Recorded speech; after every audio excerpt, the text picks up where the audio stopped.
Bienvenue sur notre chaîne. N'oubliez pas de vous abonner pour ne pas manquer les nouvelles vidéos. Bon visionnage. Les lumières fluorescentes de Techflow Solutions projetaient leur éclat dur habituel sur l'espace de travail de Michael Carter alors qu'il fixait la feuille de calcul de comparaison de salaire sur son écran. 3 ans dans l'entreprise, d'innombrables heures supplémentaires et 2 implémentations majeures de systèmes à son actif, pourtant sa rémunération restait obstinément stagnante tandis que le coût de la vie à Denver grimpait inexorablement. Michael ajusta ses lunettes à monture métallique et s'adossa à sa chaise ergonomique, la même que l'entreprise lui avait achetée lorsqu'il avait commencé comme développeur junior. Aujourd'hui, à 35 ans, il était ingénieur logiciel senior, responsable de la maintenance des systèmes financiers centraux de l'entreprise. Son code assurait le flux fluide de millions de dollars à travers des canaux numériques, mais son propre compte bancaire racontait une toute autre histoire. Encore un mardi palpitant au paradis, marmonna son voisin de boxe, Steve, en passant avec une tasse de café fumante. On dirait que tu contemples le sens de la vie là-dedans. Juste en train de faire quelques calculs, répondit Michael en réduisant la feuille de calcul, j'essaie de voir si je peux me permettre de continuer à travailler ici. Steve rit, mais sans humour. Bienvenue au club. Ma femme me demande pourquoi je ne passe pas à une de ces startups technologiques en centre-ville. Apparemment, il jette de l'argent à quiconque s'est éplé à algorithme. Michael hocha la tête distraitement, mais son esprit était déjà ailleurs. Il avait eu des conversations similaires avec Jennifer récemment, bien que les suggestions de sa femme aient pris un ton de plus en plus incisif. En tant que responsable des ressources humaines dans la même entreprise, elle avait accès à des informations sur les salaires que Michael ne pouvait qu'imaginer. Ses récents commentaires sur leur situation financière portaient une pointe de frustration qui le mettait mal à l'aise. La journée de travail s'éternisa avec son rythme habituel de révision de code, de mise à jour du système et de réunion de statut. Michael se surprit à vérifier l'heure plus souvent que d'habitude, anticipant la conversation qu'il prévoyait d'avoir avec son superviseur avant la fin de la journée. Robert Hay, le directeur informatique, avait toujours été abordable, et Michael répétait ses arguments pour une augmentation salariale significative. À 16h30, Michael frappa à la porte vitrée du bureau de Robert. L'homme plus âgé leva les yeux de ses 2 écrans et l'invita d'un sourire fatigué. « Michael, que puis-je faire pour vous ? S'il vous plaît, dites-moi que vous n'êtes pas là pour signaler une autre urgence avec le système de traitement des paiements. » Rien de tel, dit Michael en s'asseyant en face du bureau de Robert. Je voulais discuter de mon package de rémunération. L'expression de Robert changea légèrement, devenant plus réservée. Je vois. De quoi voulez-vous parler précisément ? Michael s'était préparé pour ce moment, mais maintenant qu'il était là, ses mots soigneusement répétés semblaient inadéquats. J'ai fait des recherches sur les taux du marché pour les ingénieurs seniors avec mon niveau d'expérience, et je pense que mon salaire actuel est nettement inférieur aux normes de l'industrie. Je cherche un ajustement pour aligner ma rémunération sur mes contributions à l'entreprise. Quel type d'ajustement envisageons-nous ?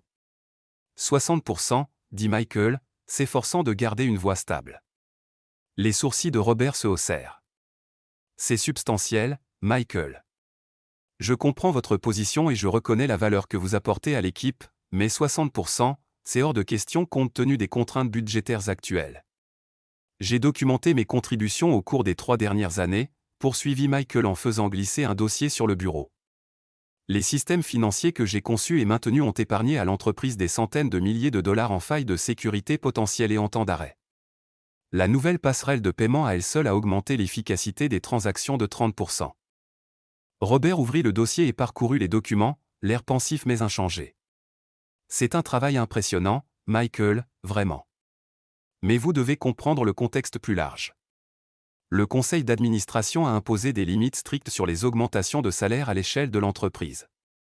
Le mieux que je puisse faire, c'est peut-être 8 à 10%, et même cela nécessiterait l'approbation de la direction supérieure.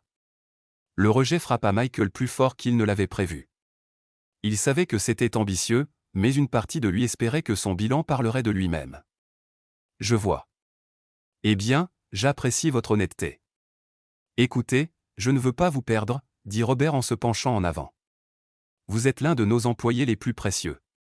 Laissez-moi voir ce que je peux faire, mais il faut être réaliste quant aux attentes. Michael hocha la tête et quitta le bureau, se sentant dégonflé. Le trajet de retour à travers la circulation du soir à Denver lui donna le temps de digérer la déception et de considérer ses options. Peut-être que Jennifer avait raison de suggérer d'explorer d'autres opportunités ailleurs, bien que l'idée de recommencer dans une nouvelle entreprise ne l'enthousiasmait guère. La maison des Carter se trouvait dans une subdivision tranquille de Highlands Ranch, une modeste maison coloniale à 2 étages qui avait poussé leur budget à ses limites lorsqu'ils l'avaient achetée 4 ans plus tôt. La Lexus argentée de Jennifer était déjà dans l'allée, un avantage de son poste en ressources humaines qui incluait une allocation pour voiture de fonction. Michael trouva sa femme dans la cuisine, préparant ce qui semblait être un dîner élaboré. Jennifer Carter était une femme séduisante qui entretenait son apparence avec la même précision professionnelle qu'elle apportait à son travail. Ses cheveux auburn étaient coiffés en un carré élégant, et elle portait une robe bleu marine qui mettait en valeur sa silhouette sans être inappropriée pour le bureau. « Tu rentres plus tard que d'habitude », dit-elle sans lever les yeux de la planche à découper où elle tranchait des légumes. « Comment s'est passée la réunion ?» Michael desserra sa cravate et se servit un verre d'eau au réfrigérateur. « Pas bien. Robert a dit que 60% était impossible. Il pourrait peut-être m'obtenir 8 à 10% avec approbation. » Le couteau de Jennifer s'arrêta à mi-coupe. 8 à 10%? C'est insultant vu ce que tu apportes à cette entreprise. C'est exactement ce que je pense, mais apparemment, le conseil a imposé des limites sur toutes les augmentations de salaire. Le conseil, répéta Jennifer, son ton empreint de mépris. Michael, tu abordes ça de la mauvaise manière. Tu essaies de négocier depuis une position de faiblesse, en demandant des faveurs au lieu de tirer parti de ta véritable valeur. Que veux-tu dire ?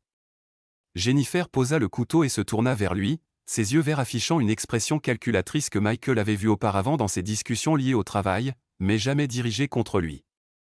Je veux dire qu'il y a d'autres moyens d'obtenir ce que tu veux, des moyens qui n'impliquent pas de supplier Robert et pour des miettes. Michael ressentit une pointe d'inquiétude.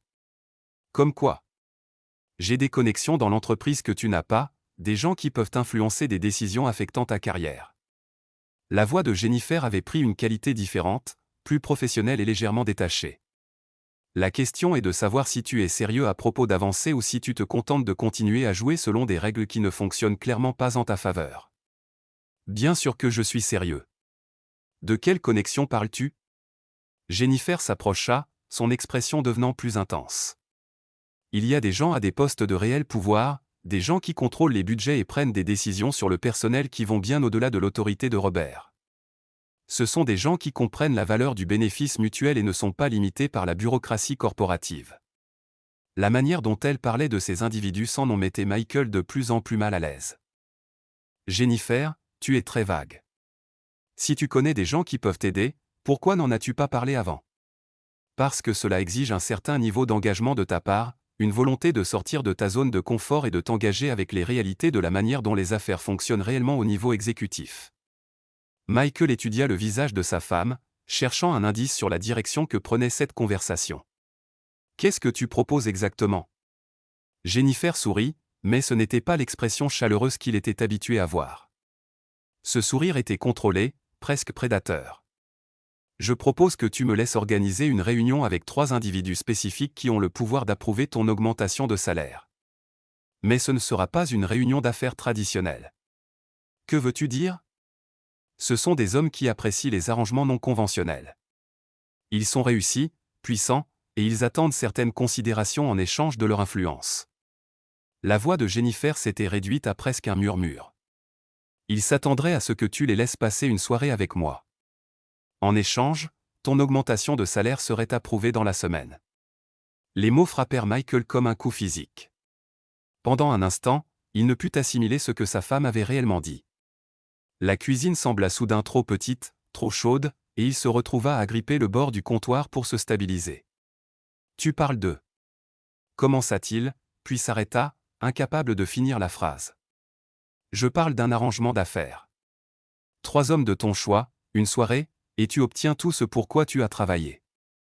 Michael fixa sa femme, complètement choqué. Jennifer, entends-tu ce que tu dis ? Tu parles de, tu veux que je regarde pendant que tu... Je veux que tu sois pratique, interrompit-elle. C'est ainsi que les choses fonctionnent réellement dans le monde corporatif, Michael. Les relations, les faveurs, les bénéfices mutuels. Tu peux continuer à trimer pendant les 5 prochaines années en espérant des augmentations progressives, ou tu peux saisir une opportunité qui t'est offerte maintenant. La manière désinvolte dont elle en parlait était peut-être plus troublante que la proposition elle-même. Michael avait l'impression de voir sa femme clairement pour la première fois, et ce qu'il voyait lui donnait la nausée. Non, dit-il fermement. Absolument pas. Je n'arrive pas à croire que tu puisses même suggérer quelque chose comme ça. L'expression de Jennifer ne changea pas, pourquoi pas? À cause d'un code moral dépassé qui te maintient coincé dans la médiocrité? Michael, nous parlons d'une nuit contre des années de lutte financière. Nous parlons de notre mariage, Jennifer. Nous parlons de décence humaine de base et de respect. Nous parlons d'être intelligent, contre-attaque-t-elle. Penses-tu que les gens qui réussissent sont arrivés là où ils sont en étant prudes sur l'utilisation de toutes les ressources disponibles? C'est de la gestion de ressources, pure et simple. Michael secoua la tête, mais quelque chose dans la confiance de Jennifer commençait à le perturber d'une nouvelle manière. Elle n'agissait pas comme quelqu'un faisant une suggestion désespérée ou impulsive. Elle parlait avec l'assurance de quelqu'un qui y avait déjà longuement réfléchi. « Comment sais-tu que ces hommes seraient intéressés par un tel arrangement » demanda-t-il malgré lui. « Parce que je les connais » répondit Jennifer. « Je sais ce qu'ils veulent et ce qu'ils sont prêts à échanger pour l'obtenir. » Bradley Morrison de l'analyse financière, David Chin de la stratégie marketing, et Robert Blackwood des affaires juridiques. Tous trois sont assez influents pour faire passer ton ajustement de salaire, et tous trois sauteraient sur cette opportunité. La spécificité de sa réponse envoya un frisson à Michael. Elle n'avait pas simplement suggéré cet arrangement, elle avait déjà identifié des individus précis et apparemment considéré leur réponse probable. « Tu y as déjà pensé » dit-il lentement. « J'ai observé comment les choses fonctionnent vraiment dans cette entreprise. Contrairement à toi, je prête attention aux relations et aux dynamiques de pouvoir qui déterminent réellement qui réussit et qui reste bloqué. » Michael se retrouva à étudier le visage de sa femme avec une nouvelle attention. Il y avait quelque chose dans son expression, une confiance qui semblait aller au-delà de la simple spéculation sur la politique d'entreprise. Elle parlait de ces trois hommes avec une familiarité qui soulevait des questions inconfortables. « À quel point connais-tu Bradley, David et Robert » demanda-t-il prudemment. « Assez bien pour savoir que cet arrangement leur plairait. » La réponse était évasive, mais quelque chose dans son ton suggérait qu'il y avait plus à l'histoire. L'esprit analytique de Michael, entraîné à identifier les motifs et les incohérences dans le code, commença à appliquer le même examen au comportement de sa femme au cours des derniers mois. Réunion tardive qui se prolongeait après minuit, événement de team building le week-end qui semblait exclure les autres conjoints, nouveaux vêtements et bijoux qui apparaissaient sans explication, appel téléphonique qui s'arrêtait brusquement lorsqu'il entrait dans la pièce. « Jennifer, as-tu déjà discuté de cela avec eux ? J'ai sondé leur intérêt en termes hypothétiques. Les détails devraient être négociés si tu décides d'aller de l'avant. » Michael sentit le sol se dérober sous lui. La conversation était passée de choquante à profondément suspecte. Quand as-tu sondé leur intérêt? Est-ce que ça importe? La question est de savoir si tu es prêt à saisir une opportunité ou si tu préfères continuer à lutter. Mais cela importait, réalisa Michael. Cela importait énormément. La manière dont Jennifer parlait de ces hommes, la confiance dans son évaluation de leur volonté de participer, les noms spécifiques qu'elle avait prêts, rien de tout cela ne suggérait une discussion théorique. « J'ai besoin d'air » dit-il en se dirigeant vers la porte arrière. « Michael, ne sois pas dramatique. C'est une proposition d'affaires. » Il s'arrêta, la main sur la poignée de la porte. « Non, Jennifer, c'est autre chose entièrement, et je commence à penser que tu sais exactement ce que c'est. » En sortant sur la terrasse arrière, l'esprit de Michael s'emballa à travers les implications de ce qui venait de se passer. Sa femme lui avait proposé un arrangement impliquant des collègues spécifiques, en parlait avec une désinvolture troublante et affichait un niveau de connaissance de leur réponse potentielle qui suggérait bien plus qu'un intérêt hypothétique. L'air du soir était frais, mais Michael le remarqua à peine. Il était trop occupé à reconstruire les derniers mois de son mariage, cherchant des indices qu'il aurait pu manquer. La proposition de Jennifer n'était pas seulement choquante, elle était révélatrice, et ce qu'elle révélait faisait remettre en question tout ce qu'il pensait savoir sur sa femme et leur relation. Debout dans leur jardin, regardant la maison qu'ils avaient achetée ensemble avec tant d'optimisme, Michael Carter commença à suspecter que ses problèmes allaient bien au-delà d'un salaire inadéquat. La femme qu'il avait épousée pourrait être une étrangère, et la vie qu'il pensait vivre pourrait être bâtie sur des fondations de tromperie qu'il commençait seulement à découvrir. Michael Carter passa une nuit blanche à fixer le plafond, son esprit bouillonnant de la conversation troublante avec Jennifer. Au matin, il avait pris une décision qui allait à l'encontre de tous les instincts de confiance qu'il avait cultivés pendant 7 ans de mariage. Si sa femme cachait quelque chose, et sa confiance déconcertante suggérait qu'elle le faisait, alors il devait connaître la vérité. Le lendemain matin se déroula avec une normalité artificielle. Jennifer prépara son petit déjeuner habituel de yaourt grec et de granola tout en faisant défiler son téléphone, montrant occasionnellement à Michael des publications amusantes sur les réseaux sociaux, comme si la conversation de la veille n'avait jamais eu lieu. Son attitude désinvolte ne faisait que renforcer les soupçons croissants de Michael. « Je prends une longue pause déjeuner aujourd'hui », mentionna-t-elle en vérifiant son reflet dans le miroir du couloir. Réunion budgétaire avec l'équipe exécutive, je ne serai probablement pas de retour avant 15 heures. Michael hocha la tête, enregistrant cette information. Je vais probablement travailler tard encore. Cette mise à jour du système de paiement ne va pas s'implémenter toute seule. Bien sûr que non, répondit Jennifer en lui embrassant la joue dans un geste qui semblait plus mécanique qu'affectueux. Ne m'attends pas si je rentre tard, tu sais comment ces réunions exécutives peuvent s'éterniser. Après le départ de Jennifer, Michael resta dans sa voiture dans leur allée pendant plusieurs minutes, luttant avec ce qu'il s'apprêtait à faire. Enquêter sur son conjoint semblait être une violation de tout ce que le mariage était censé représenter, mais la proposition de Jennifer avait brisé sa confiance si complètement qu'il sentait qu'il n'avait pas le choix. Sa première étape fut Best Buy, où il acheta un système de sécurité domestique destiné aux amateurs de bricolage. Le vendeur, un jeune homme enthousiaste avec plusieurs piercings, fut heureux d'expliquer les caractéristiques du système.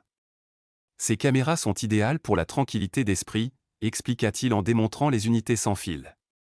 Activées par le mouvement, vision nocturne, connectées directement à une application sur votre téléphone. Vous pouvez tout surveiller à distance, et ça stocke les images sur un serveur cloud pendant jusqu'à 30 jours. Parfait, dit Michael. Je voyage parfois pour le travail et je veux garder un œil sur les choses. Le mensonge lui vint étonnamment facilement. Michael passa sa pause déjeuner à installer les caméras dans toute la maison. Il les positionna stratégiquement dans le salon, la cuisine et le couloir, les dissimulant parmi des objets décoratifs existants et s'assurant qu'elles couvraient toutes les zones principales sans être évidentes. La chambre resta hors limite, même dans son état actuel de suspicion, Michael ne pouvait se résoudre à violer cette frontière. Quand Jennifer rentra ce soir-là, elle remarqua à peine les petits appareils. « Nouveau système de sécurité » demanda-t-elle en voyant le panneau de contrôle près de la porte d'entrée. « Après le cambriolage à 2 rues d'ici, j'ai pensé qu'il était temps », répondit Michael. « Mieux vaut prévenir que guérir. » Jennifer hocha la tête avec approbation. « Bonne idée, même si j'espère que tu ne deviens pas l'un de ces maris paranoïaques de banlieue qui surveillent chaque camion de livraison. » Le commentaire fit plus mal qu'il n'aurait dû, compte tenu de ce que Michael surveillait réellement. Au cours des jours suivants, Michael établit une routine de vérification des flux de caméras depuis son ordinateur de bureau pendant les pauses déjeuner et les périodes creuses. Initialement, les images ne montraient rien de plus suspect que les activités normales de Jennifer, appels en conférence, tâches ménagères, et la visite occasionnelle de voisins. Mais le jeudi après-midi, tout changea. Michael examinait les images de la veille lorsqu'il vit Jennifer entrer dans la maison à 14h15, 30 minutes avant l'heure qu'elle lui avait indiquée. Elle n'était pas seule. Un homme grand en costume coûteux la suivit dans le salon, et Michael le reconnut immédiatement, Bradley Morrison de l'analyse financière. Ce que Michael vit ensuite lui noua l'estomac. L'interaction entre Jennifer et Bradley était intime d'une manière qui ne laissait aucun doute sur la nature de leur relation. Ils parlaient à proximité étroite, se touchaient nonchalamment et affichaient une familiarité qui parlait d'une intimité établie de longue date. Michael se força à regarder l'ensemble de l'interaction, documentant les horodatages et prenant des captures d'écran. Quand Bradley partit après 1 heure, Jennifer passa plusieurs minutes à ranger le salon et à ajuster son apparence avant l'arrivée prévue de Michael. La découverte fut dévastatrice, mais elle valida également les soupçons de Michael. La proposition de sa femme n'avait pas été hypothétique, c'était une tentative de légitimer des relations existantes. Pendant le week-end, Michael élargit son enquête au-delà des images des caméras. Pendant que Jennifer faisait des courses, il effectua une recherche approfondie de leur ordinateur partagé, utilisant un logiciel de récupération de données pour examiner les fichiers supprimés et l'historique du navigateur. Ce qu'il trouva fut accablant. Caché dans un dossier enfoui profondément dans la structure de répertoire de l'ordinateur, Michael découvrit des dizaines de photos et de captures d'écran de messages. Les images montraient Jennifer avec différents hommes dans divers contextes intimes, y compris leur propre maison. Les messages révélaient des relations continues avec Bradley Morrison, David Shinn de la stratégie marketing, et Robert Blackwood des affaires juridiques, les 3 hommes exacts qu'elle avait nommés dans sa proposition. Mais la découverte la plus troublante fut un chat de groupe entre Jennifer et les 3 hommes discutant de Michael lui-même. Il commence à se méfier à propos de l'histoire du salaire, avait écrit Jennifer dans un message daté de 2 semaines plus tôt. Nous devrons peut-être accélérer le calendrier. La réponse de Bradley était clinique, peux-tu le garder distrait jusqu'à ce que nous soyons prêts à faire la transition ? Quel genre de transition ? Avait demandé David. Le genre où nous n'avons plus à nous inquiéter qu'il soit un problème, avait répondu Robert. Jennifer a déjà posé les bases avec les RH. Une fois que la négociation salariale échouera, nous pourrons documenter des problèmes de performance et créer des motifs de licenciement. Les mains de Michael tremblaient en lisant l'échange. Sa femme ne le trompait pas seulement, elle planifiait activement sa destruction professionnelle. La prochaine phase de l'enquête de Michael se concentra sur les 3 hommes individuellement. Utilisant son accès aux systèmes internes de l'entreprise et ses compétences techniques, il commença à établir des profils sur chacun d'eux. Bradley Morrison s'avéra être le plus vulnérable. En tant qu'analyste financier, il avait accès à des informations budgétaires sensibles et à des données d'investissement. Michael découvrit des preuves que Bradley utilisait des informations privilégiées pour effectuer des transactions personnelles, y compris plusieurs cas où il avait déplacé des fonds de l'entreprise à travers des comptes qui semblaient lui bénéficier personnellement. La documentation était minutieuse et accablante. La faiblesse de David Shinn résidait dans son travail créatif. Michael trouva des preuves que David avait plagié des stratégies marketing de petites entreprises, s'appropriant leurs idées pour les campagnes de Teshflo sans attribution ni compensation.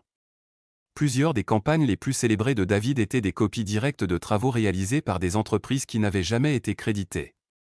La corruption de Robert Blackwood était la plus sophistiquée. En tant que conseiller juridique, il avait orienté des contrats d'entreprise vers des firmes qui lui offraient des pots de vin significatifs. Michael retraça un schéma de frais juridiques qui semblait excessif, avec des portions des paiements revenant à Robert à travers des sociétés écrans et des arrangements de conseil. Mais la découverte la plus précieuse de Michael vint de ses recherches sur les réseaux sociaux. En utilisant LinkedIn, Facebook et Instagram, il identifia les épouses des 3 hommes, Patricia Morrison, Susan Shinn et Maria Blackwood. Chaque femme semblait vivre une vie confortable en banlieue, ignorant les activités de leur mari. Patricia Morrison dirigeait une pratique immobilière prospère et publiait fréquemment sur les valeurs familiales et l'engagement dans le mariage. Susan Shinn était infirmière pédiatrique et partageait des citations inspirantes sur la confiance et la fidélité. Maria Blackwood enseignait à l'école élémentaire et postait régulièrement sur l'importance de l'honnêteté et de l'intégrité dans l'éducation. L'ironie était amère, mais elle fournissait également à Michael des informations cruciales. Ces femmes avaient des profils publics sur les réseaux sociaux qui révélaient leurs emplois du temps, leurs amis et leurs valeurs. Plus important encore, elles n'avaient aucune idée que leur mari était engagé dans une trahison systématique. Alors que Michael compilait ses preuves, un plan commença à se former dans son esprit. Mais d'abord, il devait comprendre l'ampleur complète des intentions de Jennifer concernant son emploi. La réponse vint lors d'une revue tardive des emails professionnels de Jennifer, auxquels elle accédait depuis leur ordinateur à la maison. Michael trouva un brouillon de rapport de licenciement portant son nom, daté pour le mois suivant. Le document décrivait des problèmes de performance fabriqués, des absences et des préoccupations concernant sa stabilité émotionnelle et des conflits interpersonnels avec des collègues. Le rapport était un chef-d'œuvre de manipulation RH, conçu pour créer des motifs de licenciement tout en protégeant l'entreprise contre d'éventuelles poursuites. Jennifer avait méthodiquement construit un dossier contre lui, documentant des incidents inventés et recueillant des déclarations de collègues qui avaient été amenés à croire que Michael rencontrait des problèmes personnels. Le plus troublant était le calendrier. Selon les documents, le licenciement de Michael était prévu exactement une semaine après l'arrangement proposé par sa femme avec les 3 hommes. Le plan était d'une cruauté élégante. Jennifer obtiendrait sa soirée d'adultère légitimée, puis éliminerait le témoin en détruisant sa carrière. Michael réalisa que la proposition de Jennifer n'était pas seulement une question de négociation salariale ou d'avancement corporatif. Il s'agissait de contrôle, d'humiliation et, en fin de compte, d'élimination. Sa femme avait systématiquement planifié sa destruction tout en maintenant la façade d'un mariage aimant. Cette révélation transforma la colère de Michael en quelque chose de plus froid et de plus concentré. Jennifer pensait qu'elle jouait un jeu où elle détenait tous les avantages. Elle avait des connexions corporatives, des informations internes et l'élément de surprise. Ce qu'elle ne savait pas, c'était que son mari possédait des compétences qu'elle avait constamment sous-estimées. En tant qu'ingénieur logiciel senior, Michael comprenait les systèmes, l'analyse de données et les preuves numériques d'une manière que sa femme et ses complices n'avaient jamais envisagée.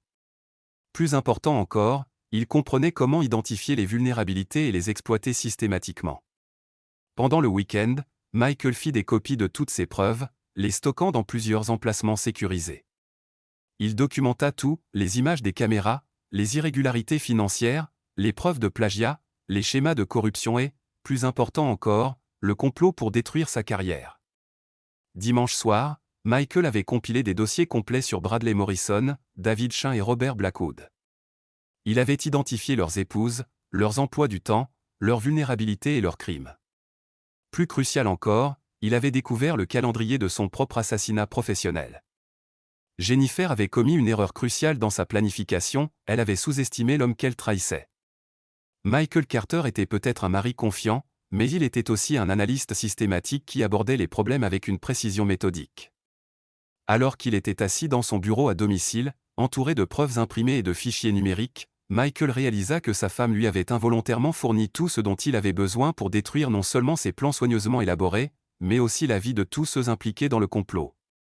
La question n'était plus de savoir si Michael accepterait la proposition de Jennifer.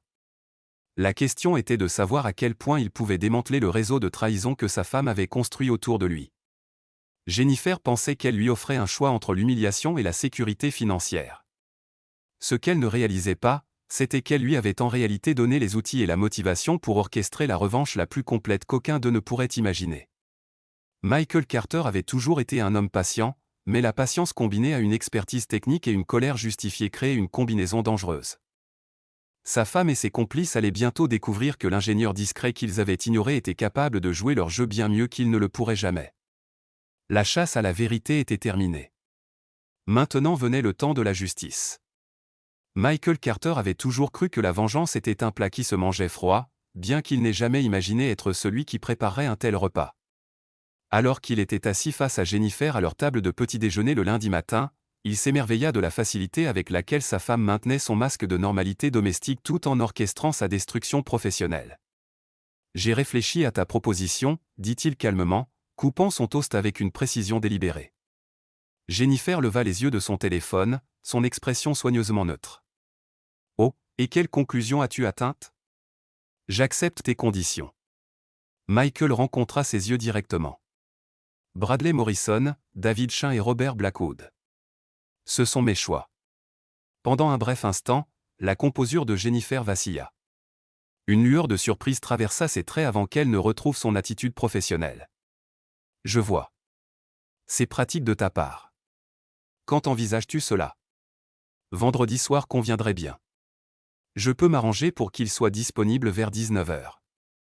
La manière désinvolte dont elle discutait de la planification de ce qui équivalait à une trahison de leur vœu de mariage confirma tout ce que Michael avait découvert sur la véritable nature de sa femme. Mais maintenant, il était prêt à jouer son jeu avec des règles qu'elle n'avait jamais envisagées. « Parfait, dit Michael.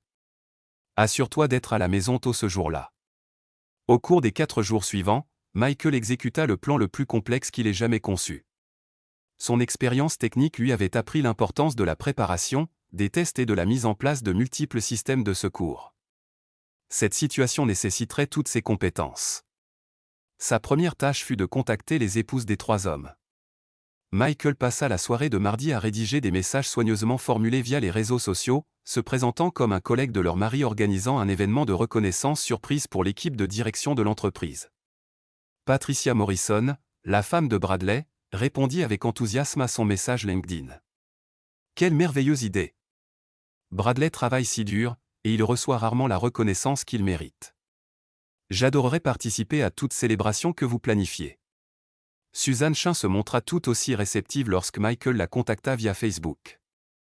David est sous tant de stress ces derniers temps avec ses projets. Un événement de reconnaissance surprise semble parfait. Dites-moi simplement quand et où. Maria Blackwood nécessita une approche légèrement différente. En tant qu'enseignante à l'école élémentaire, elle était moins active sur les réseaux sociaux professionnels, alors Michael la contacta via le site web de son école, se présentant comme un parent intéressé par les partenariats éducatifs entre Techflow et les écoles locales. Lorsqu'il mentionna vouloir surprendre Robert pour l'implication communautaire de son entreprise, Maria offrit immédiatement de coordonner. Chaque conversation fut soigneusement conçue pour établir la confiance tout en recueillant les informations dont Michael avait besoin sur leurs emplois du temps, leurs relations et leurs attentes.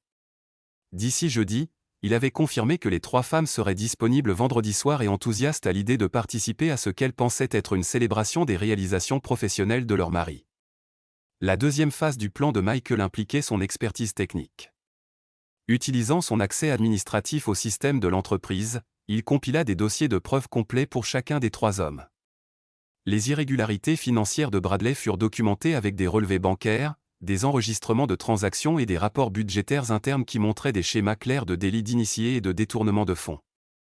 Le plagiat de David fut prouvé par des comparaisons côte à côte de ses campagnes marketing avec les travaux originaux qu'il avait volés, accompagné d'eurodatages prouvant qu'il avait accédé aux matériaux sources avant de créer ses campagnes originales.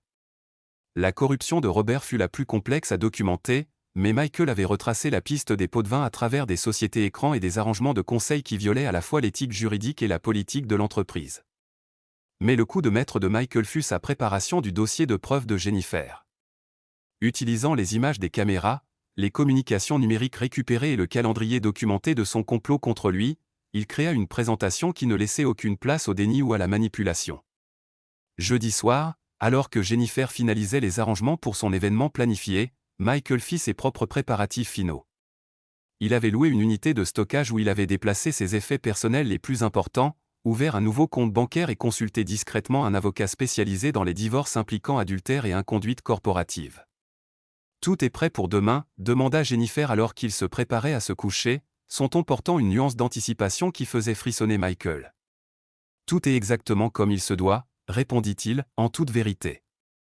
Le vendredi arriva avec un ciel exceptionnellement clair pour la fin octobre à Denver. Michael suivit sa routine de travail normale mais quitta le bureau à 16 heures, disant à ses collègues qu'il avait une obligation familiale. En réalité, il avait besoin de temps pour préparer les derniers éléments de son plan. À la maison, Michael connecta son ordinateur portable au grand téléviseur du salon et prépara ses fichiers de présentation. Il installa des caméras supplémentaires pour capturer les événements de la soirée sous plusieurs angles, s'assurant que tout serait documenté pour d'éventuelles procédures judiciaires. Plus important encore, il prépara des copies imprimées de tous les dossiers de preuves, organisés dans des chemises qu'il serait impossible d'ignorer ou de détruire. À 18h30, Michael envoya des messages textes soigneusement minutés à Patricia Morrison, Suzanne Chin et Maria Blackwood. La célébration surprise est sur le point de commencer chez les Carter. Votre mari devrait arriver sous peu. Veuillez venir au 1847 Maple Street à exactement 19h15. Utilisez l'entrée arrière pour maintenir l'élément de surprise. Jennifer rentra à la maison à 18h45, ayant passé la journée dans ce qu'elle avait décrit comme des préparatifs finaux avec l'équipe. Elle s'était habillée avec soin pour la soirée, dans une robe noire élégante à la fois professionnelle et séduisante, un choix qui disait à Michael tout ce qu'il avait besoin de savoir sur ses intentions. Il devrait être là bientôt, dit-elle en vérifiant son apparence dans le miroir du couloir. Es-tu prêt pour ça? Je n'ai jamais été plus prêt pour quoi que ce soit dans ma vie, répondit Michael. À exactement 19h, Bradley Morrison arriva, suivi de quelques minutes par David Chin et Robert Blackwood. Michael répondit à la porte pour chacun d'eux, notant leur parfum coûteux, leur attitude confiante et leur absence totale de honte face à ce qu'ils pensaient être sur le point de faire. Michael, dit Bradley avec une fausse cordialité, Jennifer a expliqué l'arrangement. Nous voulons que vous sachiez à quel point nous apprécions votre flexibilité dans cette affaire. Votre ajustement de salaire sera traité lundi matin. Et nous avons préparé du matériel marketing pour la campagne annonçant votre promotion, ajouta David, comme s'il s'agissait d'une simple transaction commerciale. Michael les conduisit dans le salon où Jennifer attendait. Les 4 conspirateurs commencèrent à s'installer, s'attendant clairement à ce que Michael se retire ou participe selon leur scénario prédéterminé. Au lieu de cela, Michael se dirigea vers son ordinateur portable et activa le grand écran de télévision. Avant de commencer, dit-il calmement, j'ai pensé que vous seriez intéressé à voir du matériel que j'ai préparé. La première image qui apparut à l'écran était un horodatage du lundi précédent, Jennifer et Bradley dans le même salon. engagés dans une conversation intime qui ne laissait aucun doute sur la nature de leur relation. « Qu'est-ce que c'est que ça ?» demanda Jennifer, sa composure enfin brisée. « C'est la vérité », répondit Michael en cliquant sur l'image suivante. « David, voici vous et ma femme mardi dernier. Robert, votre visite était mercredi après-midi. » Les trois hommes échangèrent des regards paniqués tandis que Jennifer restait figée, calculant ses options.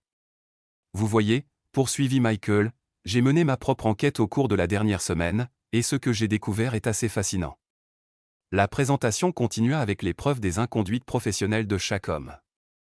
Le visage de Bradley blêmit lorsque ses activités de délit d'initié furent affichées en détail. David recula littéralement lorsque son plagiat fut révélé avec une documentation irréfutable. Robert commença à transpirer lorsque son schéma de corruption fut exposé avec précision. « Tout cela est très intéressant, dit Michael, mais nous n'en sommes pas encore à la meilleure partie. » À exactement 19h15, la sonnette de la porte arrière retentit. « Ce doivent être le reste de nos invités, » annonça Michael en allant ouvrir la porte. Patricia Morrison entra en premier, portant une bouteille de vin et affichant un sourire éclatant. « Je suis tellement excité de surprendre Bradley. »« Où est-il » Suzanne Chin suivit, tenant un bouquet de fleurs. « David va être tellement choqué. C'est un geste tellement attentionné. » Maria Blackwood fut la dernière à arriver, portant un gâteau fait maison. « J'ai fait le dessert préféré de Robert pour la célébration. Il va être tellement touché. » Michael conduisit les trois femmes dans le salon où leurs maris se tenaient paralysés par le choc et l'horreur. « Mesdames, » annonça Michael, « je voudrais vous présenter les collègues de vos maris et ma femme. » Ils étaient juste en train de revoir du matériel lié au travail. Le silence qui suivit fut absolu. Patricia Morrison passa de son mari à Jennifer, puis aux preuves toujours affichées à l'écran. Le bouquet de Suzanne Chin tomba au sol alors qu'elle assimilait la scène devant elle. Maria Blackwood posa son gâteau, les mains tremblantes. « Patricia, Suzanne, Maria, » continua Michael avec un professionnalisme calme, « je crois que vous méritez de connaître la vérité sur ce que vos maris ont fait pendant leur réunion tardive. » Il tendit à chaque femme une chemise imprimée contenant les preuves de l'infidélité et des inconduites professionnelles de leur mari.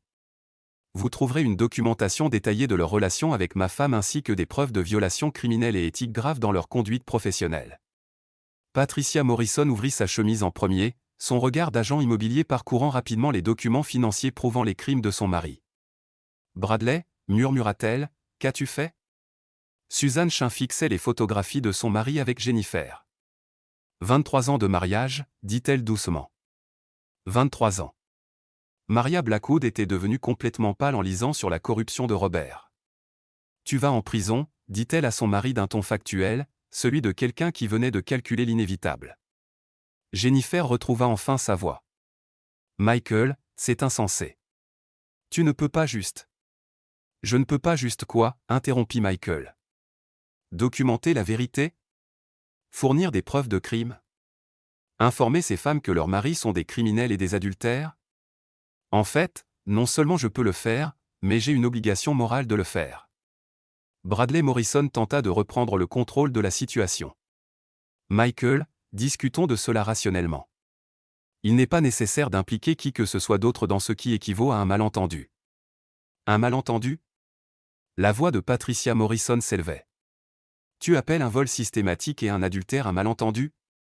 Les preuves parlent d'elles-mêmes, » dit Michael en se dirigeant vers son ordinateur portable. « Mais si vous avez besoin d'une confirmation supplémentaire… » Il diffusa des enregistrements audio des caméras cachées. Des conversations entre Jennifer et chaque homme détaillant non seulement leurs relations intimes, mais aussi leurs plans pour détruire la carrière de Michael et l'éliminer en tant que témoin potentiel de leurs activités. Robert Blackwood fit une dernière tentative pour affirmer son autorité.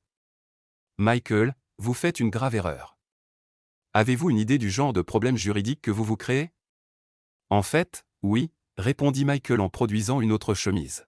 « J'ai déjà fourni toutes ces preuves à la SEC, à la division des crimes en col blanc du FBI et à l'ordre des avocats du Colorado. J'ai également déposé une plainte formelle auprès du conseil d'administration de Teshflo et soumis un rapport détaillé à la hotline éthique de l'entreprise. » La révélation que Michael avait déjà contacté les autorités plongea les 4 conspirateurs dans la panique. « Vous avez également été licencié, » annonça Michael aux 3 hommes. « Votre accès au système de l'entreprise a été révoqué à 17h aujourd'hui, et la sécurité a été informée que vous n'êtes plus autorisé sur la propriété de l'entreprise. Jennifer le fixa avec quelque chose qui ressemblait à de l'admiration. Tu as tout planifié. J'ai appris en t'observant, répondit Michael.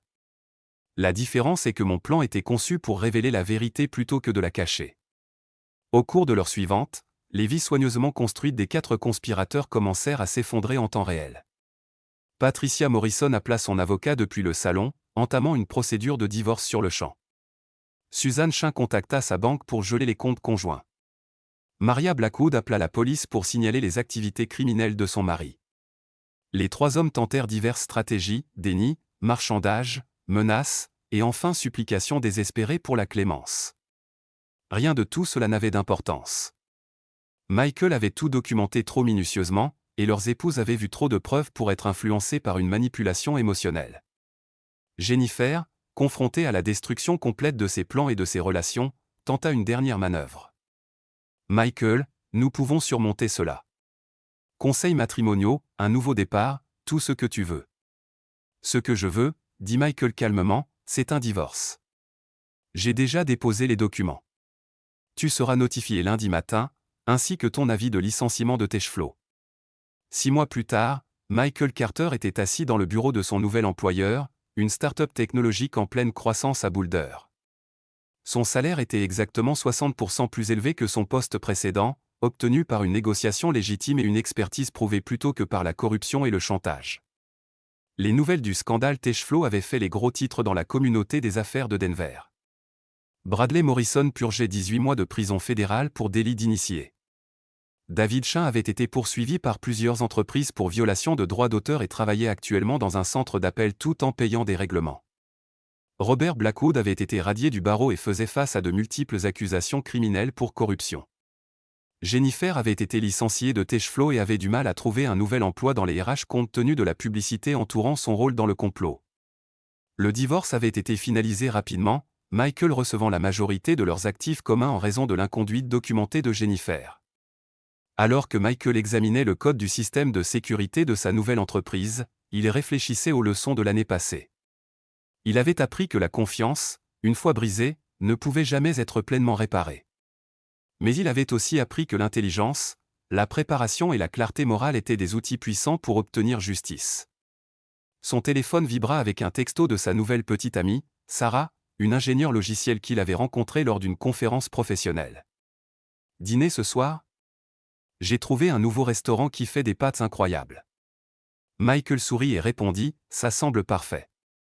Je viens te chercher à 19h. » Pour la première fois depuis des années, Michael Carter était exactement là où il voulait être, avec exactement les personnes qu'il avait choisies.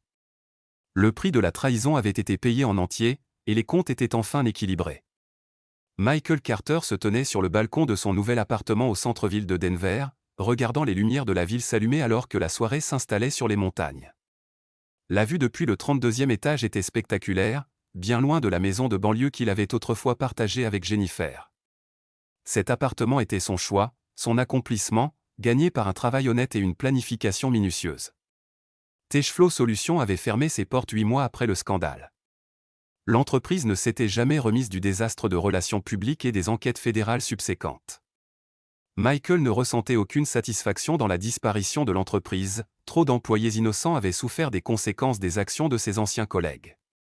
Mais la justice, avait-il appris, était rarement propre ou pratique.